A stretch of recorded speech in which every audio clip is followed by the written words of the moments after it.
어제 성모회장님이랑 또 한 분께서 밤을 따가지고 오셨어요. 성당에 오셨는데 마침 제가 자판기 앞에 앉아 있다가 그 밤을 얻어먹었습니다. 좀 많이 이렇게 주셔가지고 영지도 하나 이렇게 주시고, 물론 본당 신부니까 아끼는 마음이 있으셔서 그렇게 했겠지만 제가 그 자리에 있었기 때문에 얻어먹었을까요? 이런 생각을 해요. 과연 나는 왜 이것을 얻어먹었을까라는 생각을 하지만 그 자리에 있다고 해서 아무나 주진 않죠. 왜 저를 주셨을까요? 본당 신부이기 때문에 주신 것이 아니겠습니까?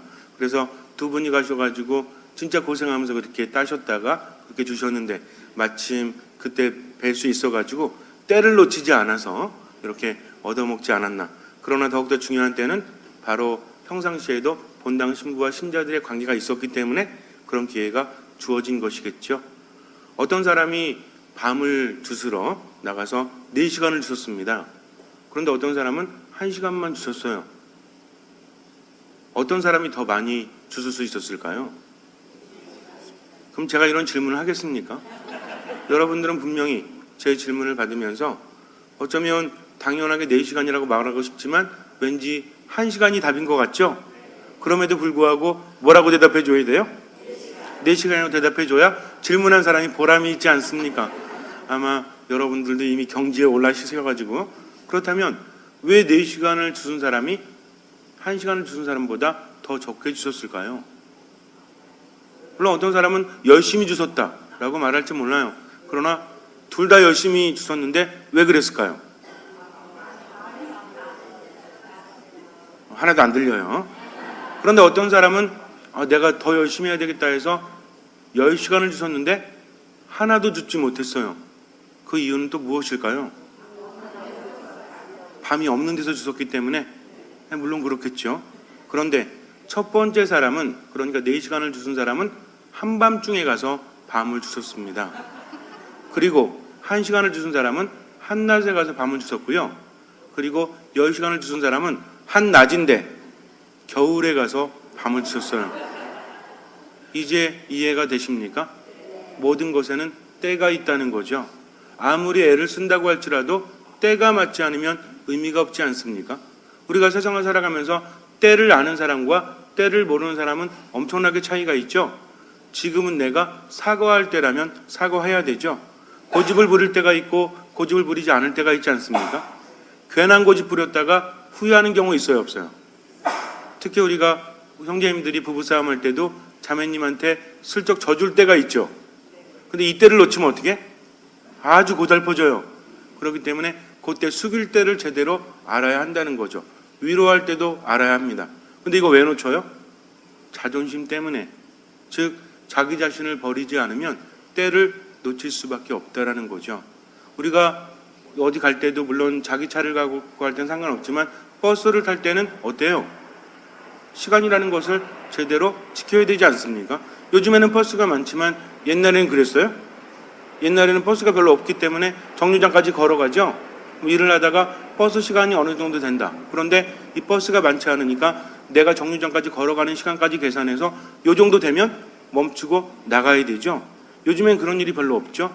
자기 차가 많아가지고. 근데 옛날에는 대중교통을 이용하다 보니까 한 20분 걸어 나가고 20분 후에 차가 오고 이 차를 놓치면 1시간을 기다려야 된다. 그럼 모든 일을 멈추고 최소한 20분 전에는 집을 나서야 되지 않습니까? 이것이 바로 때이기 때문이죠. 그럼 여러분들은 때를 잘 보십니까? 때를 많이 놓치십니까? 모든 것에는 때가 있다는 것을 알면서도 후회하는 분들이 많아요. 어떤 자매님이 오셔서 저에게 말씀하십니다. 신부님, 제가 애들을 잘못 키워서 아이들이 신앙생활을 하지 않습니다. 제가 여쭤봤어요. 그러면 아이들이 세를 언제 받았습니까? 그랬더니 어릴 때 받았대요. 근데 왜 신앙생활 하지 않습니까? 그랬더니 어릴 때 학원만 보내고 성당을 안 보냈다는 거죠. 그러면서 이렇게 생각을 했대요. 지금은 공부할 때고 나중에 어른이 되면 그때 가서 열심히 신앙생활 하면 되겠지 라고 생각을 했답니다. 근데 그게 쉬워요? 교육은 언제 시켜야 돼요? 다 큰 자식 앞에 두고 아무리 훈계해봤자 알아듣습니까? 알아듣지 않습니까? 교육은 언제 시켜야 되죠? 머리가 크기 전에. 다 뭐가 있어요? 이렇듯 때가 있다는 겁니다. 아침이 오면, 점심이 오면, 저녁이 오면 때라는 게 있죠. 밤이 되면 뭐 해야 돼요? 자야 돼요. 근데 밤에 안 자면 어때요? 피곤하지. 아침에 일어나면 피곤한 겁니다. 때를 놓쳤기 때문이죠. 인간의 만남이라는 것도 마찬가지죠. 여태까지 때를 지켰기 때문에 이루어진 것이 있고 때를 지키지 않았기 때문에 이루어지지 않은 것이 있죠. 여러분들이 인생을 살아가면서 누군가를 만나서 사랑하고 함께 결혼해서 살아가는 것도 때가 있었기 때문이죠. 그럼 결혼이라는 때가 있기 위해서는 어떤 때가 있었어요? 처녀 때. 물론 그런 거 있죠. 제가 묻는 건 그게 아니죠. 예를 들어서 좋은 사람이 있다. 이상형이네? 가서 결혼합시다. 그러면 뭐라 그래요? 여러분들이 아직 결혼하지 않았을 때 돌아가 보세요. 근데 어떤 남자가 와가지고 또는 어떤 여자가 와서 마음에 드니까 결혼하시죠. 그러면 뭐라 그래요? 미쳤나? 오늘 마음에 든다고 와서 바로 껴안으면 어때? 싸대기를 한 대 확. 이럴지 몰라요. 그러나 서로 만나서 대화를 나누고 호감을 가지고 이런 때가 지나면, 즉 시간이라는 것이 의미 있게 지나야만 서로 간에 밀접한 관계가 되지 않습니까? 아니에요? 손을 이렇게 잡아도 되는 때가 있고 안 잡아도 되는 때가 있죠? 처음에 좋다고 이상형이라고 손 버럭 잡으면 어때? 여러분도 아무리 마음에 드는 남자가 있어도 갑자기 내 손 버럭 잡으면 어때요? 이거 좋아 이래요? 그렇지 않잖아요. 자연스럽게 손을 잡을 때가 있지 않습니까? 하느님과의 때도 마찬가지예요. 내가 세례를 받고 열심히 신앙생활을 하는 사람은 초반부터 말씀을 듣고 기도하고 미사 안에 머무는 사람은 나중에 시간이 흘러도 더 깊이 들어가죠. 근데 세례만 받고 대충 하는 사람은 그냥 성당 가서 뭐 좋은 거 있을까 봐 와서 세례는 받았어요. 근데 미사도 안 해. 기도도 안 해. 그냥 뭐가 좋은 거야? 사람들 만나서 노는 게 좋은 거지. 그러면 그렇게 초반에 때를 지나면 나중에 뭐 할까요? 냉담하죠. 그럴 확률이 큽니다. 물론 냉담하는 모든 분들이 다 그렇다는 것은 아니지만 그럴 확률이 크다는 거죠. 그래서 참으로 현명한 사람은 때를 잘 알아야 합니다. 때를 알지 못하면 나중에 더 큰 손해를 내가 감수해야 되기 때문이죠. 그러면 어떤 사람이 때를 알까요? 아까도 말했죠. 부부싸움을 제가 예로 드는 이유는 무엇입니까? 제가 안 해봤으니까. 그러나 부부 상담하면서 많이 들어보니까 여러분들처럼 구체적인 결혼 생활을 안 해봤어도 수많은 부부들을 봤어요. 별의별 부부들을 다 봤습니다. 그럼 정말 뭐 수백 상 이렇게 만나면서 그들과 상담을 하다 보니까 개별적인 결혼 생활은 몰라도 그 안에서 공통적인 것이 있다는 거죠. 그래가지고 둘이 앉혀놓고 저는 화해를 이끌어야 되겠죠? 예를 들어서 상담하면서 마음에 안 드십니까? 그러세요? 마음에 안 드세요? 그럼 헤어지세요. 라고 제가 말할 수 있어요? 상담이라는 것이 우리가 보통 착각을 하고 있지만 상담이 뭔지 아세요? 그 사람이 원하는 것을 이끌어내 주는 거기 때문에 예를 들어서 부부가 와서 서로 마음에 안 든다. 그럼 처음에는 이제 그래도 부부기 때문에 잘해봐라라고 유도하다가 그래도 안 된다라고 하면 상담가는 어떻게 결정 내리는지 아십니까? 상담가는 결정 내려주는 사람이 아니에요. 당신이 원하는 것이 이 사람이 싫다면 지금이라도 쪽내고 새로운 만남을 갖는 것이 낫지 않겠는가. 이게 상담이에요. 그러나 가톨릭 상담은 그래요, 안 그래요? 안 그러니까 저는 뭘 위해서 애써야 돼요? 둘이 화해하기 위해서. 그런데 서로 대화를 하다 보니까 답답해 미치겠는 거지. 왜? 지금은 들어줄 때인데 안 들으려고 그래. 왜 안 들으려고 그래요? 내가 다 아니까. 당신이 무슨 말을 하는지 알겠는데 나는 아니거든? 이렇게 말하지만 상대방은 할 말이 있죠. 뭐 하길 바래요 지금? 내 말을 들어주길 원하는데 자꾸만 말 자르고 지 말만 해대니까 기분이 좋아요 안 좋아요? 그러니까 뭐가 나? 열불이 나지. 화가 나지. 그러니까 대화가 됩니까 안 됩니까? 그러니까 이렇게 제가 이제 앉혀놓고 처음에 자 형제님 말씀하세요. 그럼 형제님이 저는요 사실 이렇게 저랑 얘기하는데 아니지. 당신이 언제 그랬어? 하면서 자매님이 끼어들 조용히 하세요. 형제님 얘기하니까. 그래가지고 형제님 얘기하시고 그 다음에 자매님 얘기하세요. 그랬더니 형제님이 이제 울그락불그락 되는 거예요. 또 자매님들 말할 때 또 잘 건드리잖아. 그냥 잘못한 것만 얘기하면 되는데 그걸 이렇게 꼬가지고 완전히 비아냥거리면서 얘기하는, 제가 얘기 드리면서 남편이 아니길 얼마나 다행인지 몰라요. 그렇게 얘기를 하니까 남편은 어때? 화가 나지? 당신이 맨날 그따구로 말하니까 내가 화를 낼 수밖에 없다라고 말하죠. 그러니까 자매님이 뭐라 그래요? 컵봐, 그것도 못 참지? 이렇게 하면서 서로 계속해서 문제만 발생하는 거죠. 제가 듣다 못해서 그래서 조용히 하세요. 침묵하시라고요. 그래도 침묵해요?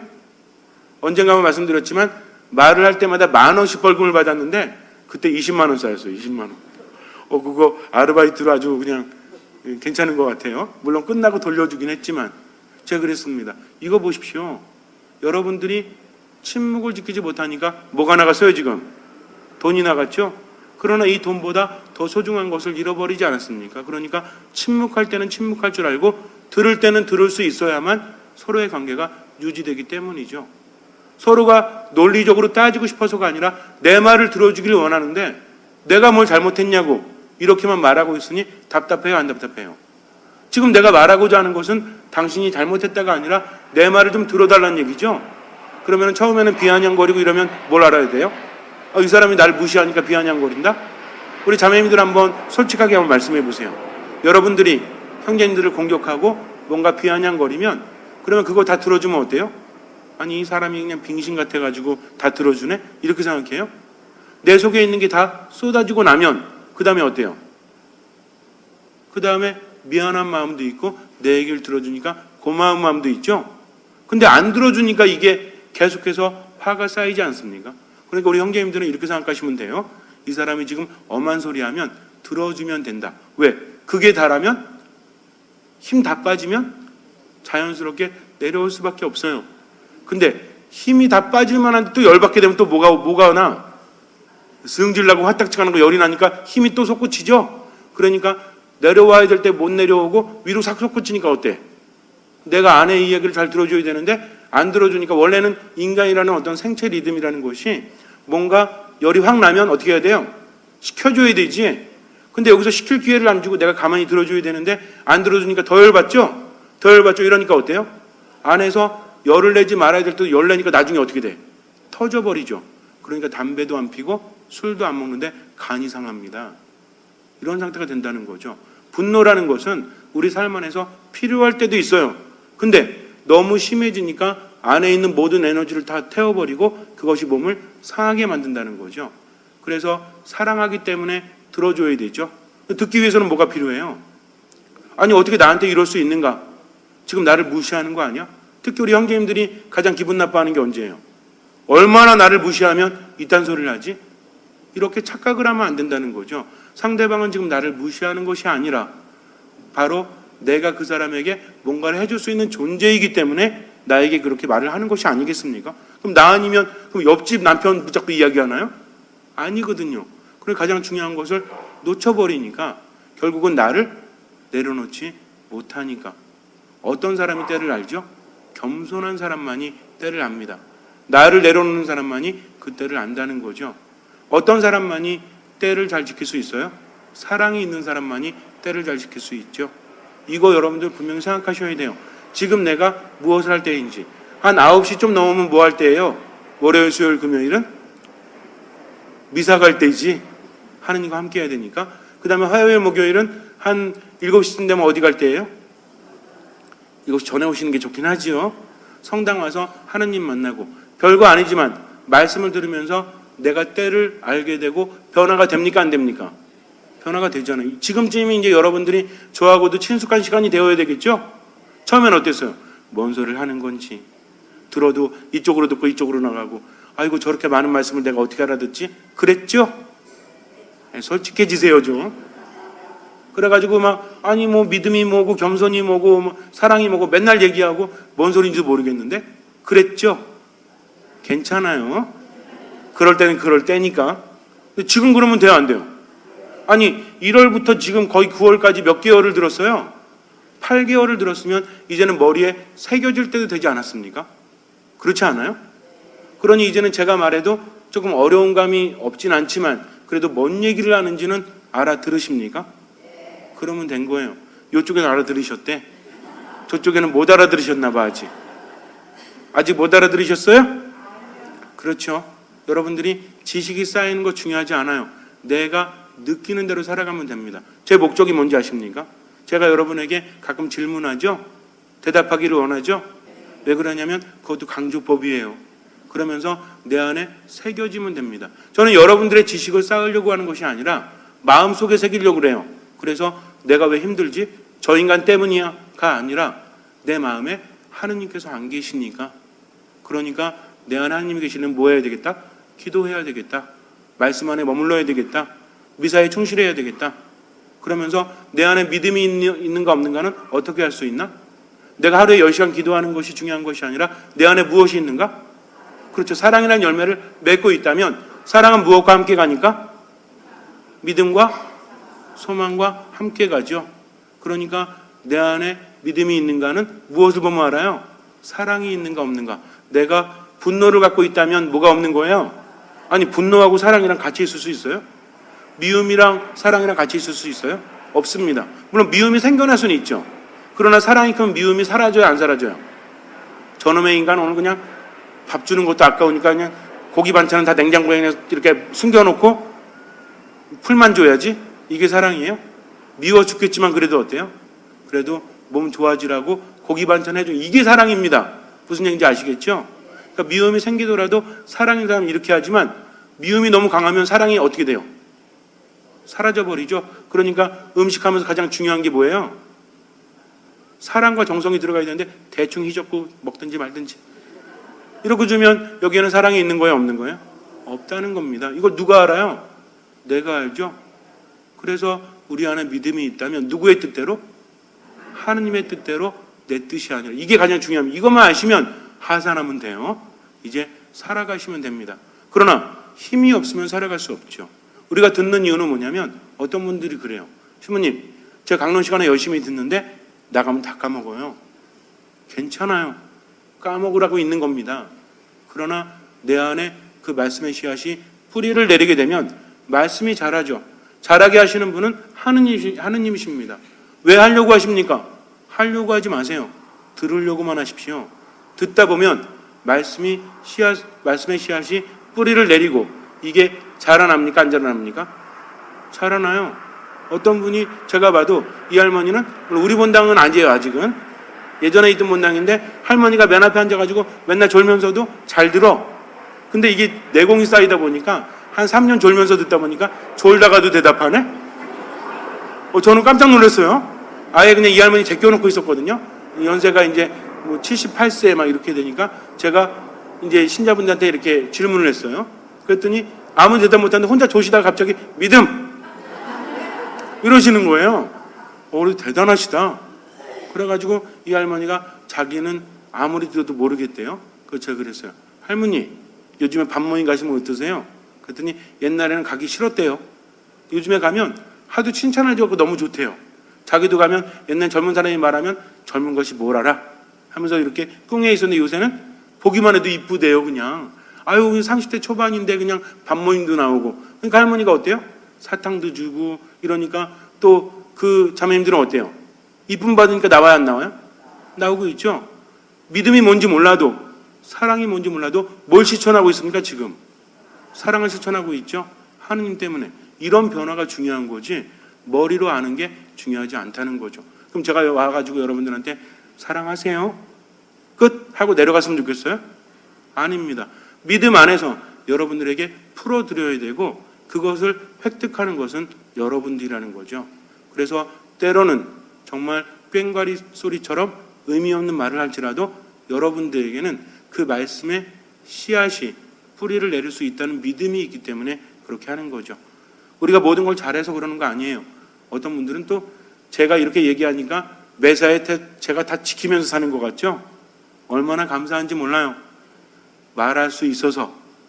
앉아서 들으면 이러고 있을 거예요, 계속. 그러나 말하면서도 가장 찔리는 것은 제 자신이죠. 하느님의 말씀이기 때문에 전할 수밖에 없지만 이 말씀 지키시면 누가 보증해 주십니까?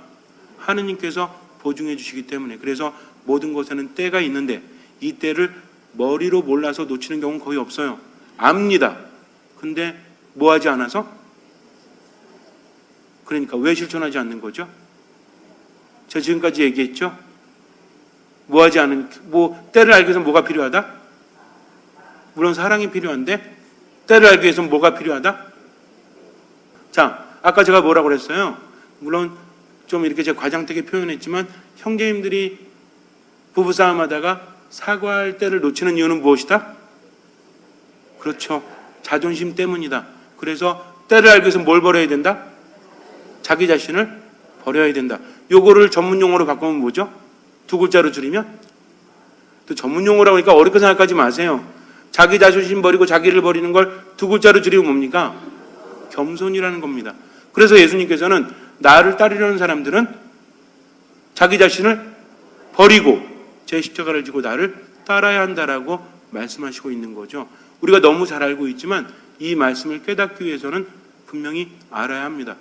내가 나를 버리지 않으면 그건 십자가가 아니에요. 그냥 힘든 도구일 뿐입니다. 그러나 십자가는 어디로 간다고 그랬어요? 우리에게 무엇을 준다고 그랬죠? 십자가는 어디로 간다고 그랬어요? 구원으로 가고 어디로 간다고 그랬어요? 원래 십자가는 이 끝이 무엇이다? 그것도 죽음이다. 원래 십자가는 죽음으로 가는 건데 십자가 위에서 누가 계시기 때문에? 예수님께서 계시기 때문에 죽음이 아니라 무엇으로? 그렇죠. 생명으로 간다. 분명히 아시죠? 죽음이라는 것은 멸망이지만 생명이라는 것은 희망이다라고 했습니다. 이러시면 안 되는데. 아는데 부끄러워서 대답 못 하시는 거죠? 그것도 아니에요? 모르시면 안 되죠. 그래서 원래 십자가라는 것은 죽음을 향해서 나아가지만 십자가 위에 예수님이 있음으로 인해서 이 십자가는 죽음이 아니라 무엇이다? 생명과 구원을 향해서 나가는 거다. 근데 문제는 뭐냐면 내가 지고 있는 게 십자가인지 아니면 그냥 짐덩어리인지 어떻게 알아요? 무게가 10kg가 넘으면 십자가고. 자, 원래 십자가는 죽음에 이르렀지만 누구 때문에 변했다고 그랬어요? 예수님 때문에. 그러니까 누가 없으면 이건 그냥 짐이에요.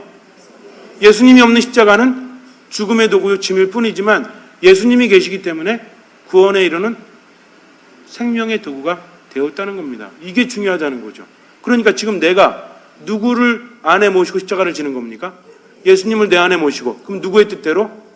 내 뜻이 아니라 예수님의 뜻대로. 그러려면 누굴 버려야 돼? 그렇죠. 간단합니다. 지금 내가 부부싸움 하다가 열받아요, 안 받아요? 아무리 사랑해도 부부싸움 할 때는 열받죠. 열받을 때입니다, 그때는. 근데 문제는 뭐냐면 내가 열받는다고 그렇다고 막 육두문자 휘날리면서 상대방을 찍어 누르고 물건 때려 부시면 돼요, 안 돼요? 안 된다는 겁니다. 나도 열받지만 지금 뭐 할 때예요? 내 자신을 버릴 때예요. 그 상대방의 말을 들어줄 때입니다. 그렇게 들어주면 부부싸움 오래 가요, 안 가요? 오래 안 가요. 다 들어주는데 뭐 지쳐갖고 말 못하지. 근데 자꾸만 반발하니까 안 받아주니까 시간만 오래 가고 서로 지치고 나중에는 어때요? 금이 가서 파경에 이르게 되는 거죠. 꼴도 보기 싫은 거죠.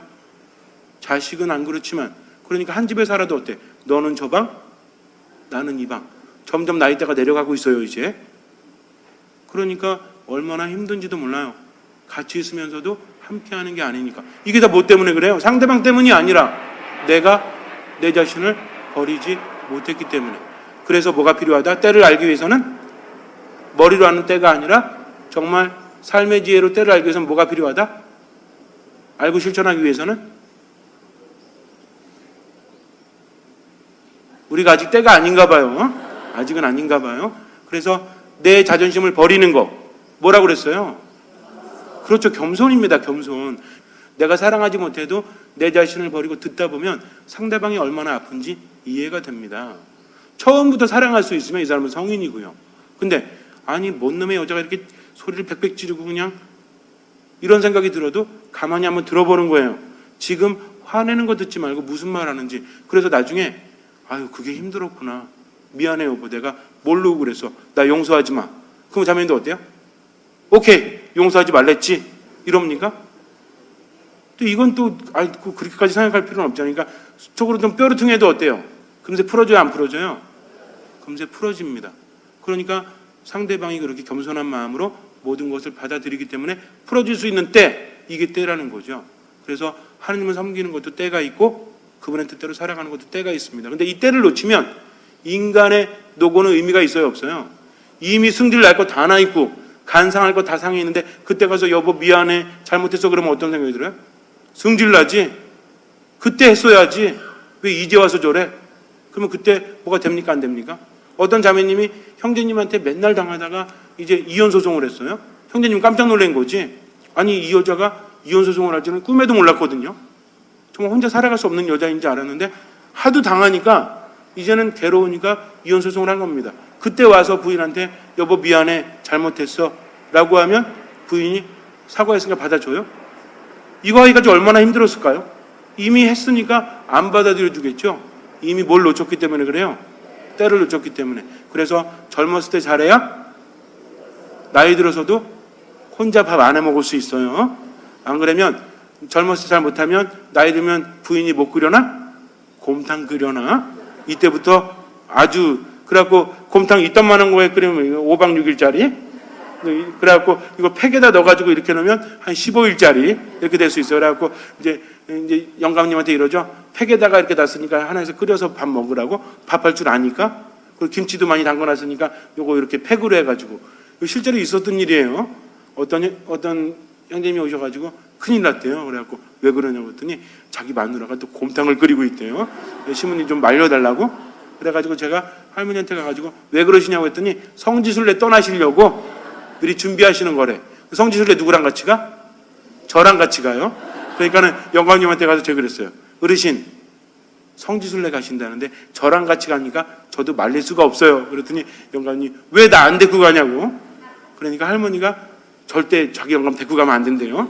그래서 왜 안 되냐고 그랬더니 우리 영감 데리고 가면 분위기 다 망친다고. 그래서 제가 그래도 같이 가셔야죠. 그래가지고 같이 갔어요. 그 다음 성지순례 갈 때 안 데리고 갔어요. 제가. 역시 남편을 가장 잘 아는 건 부인이구나. 저도 그때를 이분이 왜 그러시나 알게 됐다는 거죠. 그러니까 우스갯소리로 말했지만 내가 내 자신을 버리고 때를 잘 맞이하면 그 다음에 우리는 정말 행복할 수 있어요. 하느님께서 만드신 때를 알아봤기 때문이죠. 근데 인간적으로 오기 부리고 억지 부리면 돼요, 안 돼요? 안 된다는 겁니다. 잠시 눈을 감으세요. 여러분들은 때를 잘 보십니까? 겸손하게 잘 바라보고 계십니까? 가장 중요한 것은 모든 것을 안다는 것이 아니라 겸손하게 통찰할 수 있어야 돼요. 저 사람이 화를 내는구나가 아니라 저 사람 이면에 있는 아픔은 무엇일까 볼 수 있어야 합니다. 이게 사랑입니다. 진짜 보지 못하면 무조건 참는 것은 사랑이 아니라는 거죠. 겸손하게 하느님 안에 머무십시오. 예수님의 멍에를 메고 그분의 짐을 지고 그분을 따르십시오. 어떤 일이 있어도 감정에 치우치지 말고 기도와 말씀 안에서 미사 안에서 온전히 주님께 지혜를 청하십시오. 그러면 그때부터 때가 보입니다. 얼마나 현명해지는지 몰라요. 얼마나 행복한지 모릅니다. 믿고 따르십시오. 주님께서는 그 믿음을 보시고 우리 삶에 놀라운 기적을 일으켜 주실 것입니다.